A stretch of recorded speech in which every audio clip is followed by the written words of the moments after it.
really excited to dive into your journey today. So I think the first question that I kind of wanted to touch on today is like, could you just talk us through like some of your learnings? Like I know you grew up in Malaysia and like you went to university in Malaysia. So like talk us through some of your learnings growing up in Malaysia and like how did that impact you into who you are today? Huh. Malaysia. I think there were maybe the two things that come to my mind. One is just living abroad, growing up in a transitory place like Malaysia, where there are a lot of expats coming and going, very much like Singapore in some ways. I got very used to the idea that there's not a lot of, like a lot of people come and go in your life. You build up deep relationships, but then people move to other parts of the world. And initially that was very sad, I felt. But I think at some point, I got used to it, but also I came to see the positive side of it, which is, you end up having friends in a lot of different cities in the world. So on the one hand, I think in some ways that just opened my eyes to a lot of different cultures and stuff. The other thing about Malaysia, I think, which has definitely influenced me a lot, is just the culture in Malaysia and Southeast Asia in general is very non-confrontational, very different from Middle East, which is where I come from. I remember in university constantly thinking how to give a feedback or criticism to the school or to lecture, or how to ask a question without offending people, how to say, I think we can do these things better without people telling me, oh, if you're not happy, you can go back to your own country. So I felt like there was always that dynamic in Malaysia a little bit. There was a bit of that tension in the air when it came to me wanting to give feedback versus like. Interesting answer. I loved your like journey of how you went to Malaysia, and I was actually reading through like your document that you had on your website, like where you shared your bio and like everything. Yeah. So I wanted to talk about like touch base now on like shifting to Singapore. Like what made you take that leap of faith? Like I know you moved to Singapore like 3 years ago or so.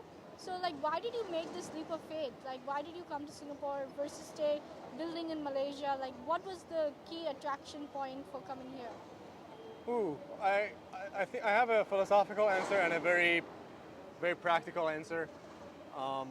The philosophical answer being when there's something that really interests you, that you want to pursue, that you want to be good at, you owe it to yourself to find the best opportunities in the environment for pursuing it. Maybe you live in a place where that's already provided, that's already present, then good for you. You can just pursue it and get good at it and enjoy it. But if somehow you find yourself in a place where there are not a lot of people who care about that thing that you really like, or there are not a lot of people who understand you, or you don't have access to the opportunities that are required for your growth, then either you can just live a life of regret and be like, oh, I wish I had this, or you start asking, okay, where can I go? Like, who are the people that I vibe with, who can enable me, who can I learn from, who can I do this for? And then wherever they are, then the question is, can I move there right away? In my case, it was evident to me that Singapore was drastically better than Malaysia for people who want to build a career in technology. I think Malaysia has a lot of talented people, both practitioners and when it comes to like professors, and they're good. There's good talent there, but I don't think the environment is necessarily conducive. It's not, and I love so many things about Malaysia, and I don't mean to say that it's a bad place at all. So in so many ways, it's awesome. But I think if you want to have a top-tier global career in tech, there are hard limits in Malaysia, which I'm happy to share about. Then Singapore looked like a much better environment, and I had been to Singapore a few times, and I couldn't immediately go to somewhere like US. There was no path for me to get a visa. I didn't necessarily have a lot of money. Actually, I was kind of broke. So Singapore, on the one hand, I knew it was a good option. On the other hand, I got into this deep tech accelerator that would give me a 1-year visa and a 11,000 USD stipend. So that was, I think, for me, all it took. I was broke and I needed a visa. So they gave me a visa to Singapore, which entrepreneur visa, which means I'm not just a tourist, that I can start a company. Again, that was another thing. In Malaysia, like that was quite a struggle for me to start a company without having an entrepreneur visa and so on. So yeah, visa, money, and Singapore being better than Malaysia. Wow, that's a really amazing journey, and like Thank you. I love how like you're still like so humble, like you're living on like your visa and like the stipend that they gave you, and I read somewhere that you're also like living on a founder's wage, I think, something. Yeah, whatever that is. Yeah. I mean, student wage, I think, for me at that point in time, because 11,000 USD is like say 15,000 Sing dollar. I paid 2,000 bucks of it for quarantine because there was COVID at the time. So that left me with like 13K Sing. So I did, and that was February 2021. So I did the math and I was like, if I live like a student, or maybe like maximum 2K a month, including everything, rent, food, everything, I can probably last for 6 months. I managed to last for 5 months. But then I managed to raise angel investment right the week where I had like $50 left in the bank. So let's talk about that. Let's talk about how that round came about and Yeah. how that round came together. Because I know I saw you had put some kind of a community round, I think. So Oh no, that's was that before or was that yeah, after? that's 2021. The community Oh. round is like early this year. Okay, okay. Yeah, yeah. So let's talk about how that round came about. Sure. The the 2021 round. This is, I think, one of the times where I think the distinction between Malaysia and Singapore, a very practical difference becomes visible. And I think we can have a similar thing for, let's say, Singapore and San Francisco as well later, if you'd like. But by the time I ran out of money in Singapore, I had spent months with my other founder friends, Singaporean and expats, who had gone through the same deep tech accelerator entrepreneur first. And they were all fundraising around me. So everyone in my life for, let's say, 4 or 5 months was fundraising every day, VC and angel. So I was seeing that people were getting rejected. I was seeing that people were raising 50K, 100K, 10K, 5K, $500,000, whatever, right? So, and I have spent years like watching and reading startup content, so I had an understanding of fundraising, but I was not convinced that I had to raise money yet. I had this belief that I was like, I should raise money to grow a company, not to start a company. Now I can say confidently that was a limiting belief, that you can raise money to start a company or to grow a company or both. There's no formula around it right now. But anyway, for me, only when I ran out of money, I was like, okay, let's raise now, because at that point for survival. Well, for survival and growth. I reached out to a lot of investors, like brute forced the process. Just reached out on Cold LinkedIn. email them or LinkedIn, yeah, just like DM as many people as I could on LinkedIn without getting blocked on LinkedIn. Cold DM people on Twitter, Instagram. Join these Zoom calls with like 20 angels sitting in your page and so on. And mostly just rejections, and I wasn't really doing it right. I had a friend who used to work at a VC firm. Now she was a founder. She was like, don't do it like that, do it like this. Clone this one page here, write yours. This is how you reach out to people, do X and Y and Z. And I started doing it that way, and I started getting some feedback. And eventually there were 2 people with whom I had gone to the accelerators that ended up giving me the first 2 checks, 25K US and 5K US. And when I got the 30K check, I think that gave me a lot more credibility talking to other investors, because most investors don't want to be the first one investing. They want to know they want to see momentum. yeah, as well. want to know that they're also serious. So then I managed to raise VC funding through a cold DMing some VC on Instagram. And then one of those people I cold message on LinkedIn gave me like maybe 10K check and so on. And then a bunch of ex-colleagues and bosses and whatever, at that point they're like, oh, you got like 300K. Okay, now it's like 5K, 10K, whatever. At that point I was like, okay, yeah. So that was the initial. That's impressive how like you started like cold emailing, DMing people, and then your round somehow came together because of momentum. People saw Yeah. the credibility. They saw who was already on your cap table, and they wanted to buy into the journey. So what do you Over think? 200 rejections before the first check. Yeah, but like, what do you think like made them want to buy into your vision? Like, why did they want to invest in Learning Loop's journey and the growth and what you guys are doing, and why is it a problem that should be solved now? Yeah, good questions. I think every investor is investing in a few different things. They are, first and foremost, they're investing in a tech company that can have some chance of becoming really big and like multiply your money by a lot, 100 to 300x. So every investor in tech will invest at least hopes that there's some chance of that. Investors who go in really early are the ones who are usually the most optimistic and they have the highest risk tolerance, because that's like super early traction. This it's like you're saying, I see a few percent chance that you will 300x my money or 1,000x my money, and I'm willing to take a risk on you. And I look at your competence and your skills and the stuff you've done and the people you know and the stuff you're saying, the comparison you're making with the market. Maybe I know a little bit about those and I know you're making sense. And in fact, maybe you're teaching me a bunch of insights I've never heard from anyone else that are sound. Oh, this market, maybe, I have some connection with it in some way. Business model, wow, like no one has done it this way. Or like, yeah, like you're connecting a few things that has been done, but if combined this way, it's kind of like a combination of you as a founder, do they buy into you? Do they buy into that market? And yeah, the business, can they form some hypothesis into how that could work out? But again, more than 200 people rejected me with the same combination of stuff offering to them. So it's also very personal on their end. Do they feel like going with it? It's very different from property investment, in which there's nothing emotional or personal about it. It's like if you want to sell, a property to me, I'm gonna first question ask, where is it? Where's the land? What's the land value? What are you gonna build? Is it a villa? Is it a 2-story? Is it a shopping mall? Like, you have to have all the facts up front. If you don't, I'm not interested. Whereas tech, the fact can't be there up front. Like, if the fact were so visible, everyone would be doing it. It's more like you're choosing the people and the market and the product that can find the most valuable facts over the next 5 years. It's a very different mindset.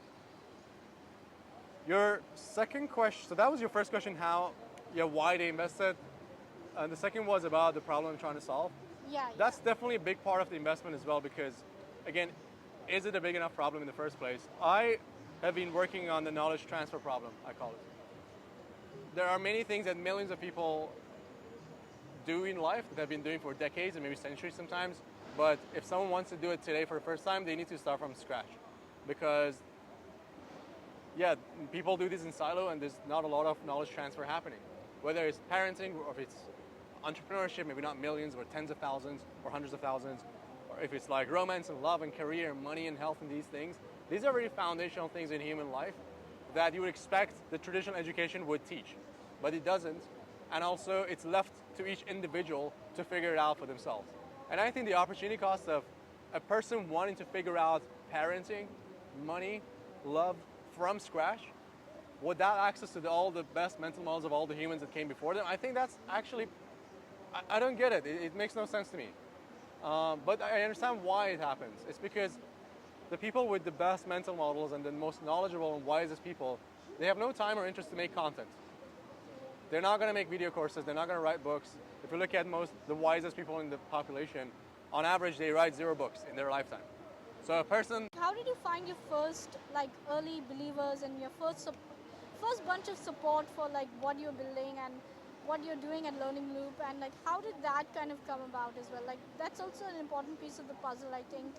When you're starting a startup, to have these early believers and these early supporters in your corner.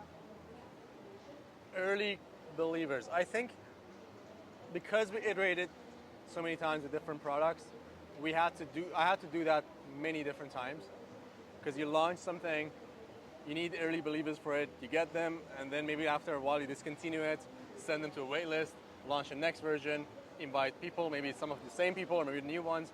So I think, although I did it many different times, but it was usually the same method, which was I build stuff for audiences that I understand very deeply well. And I think I usually... I've never articulated this actually. So I would literally launch something to an audience. I never launched something... I think I've never built something without having an audience for it first.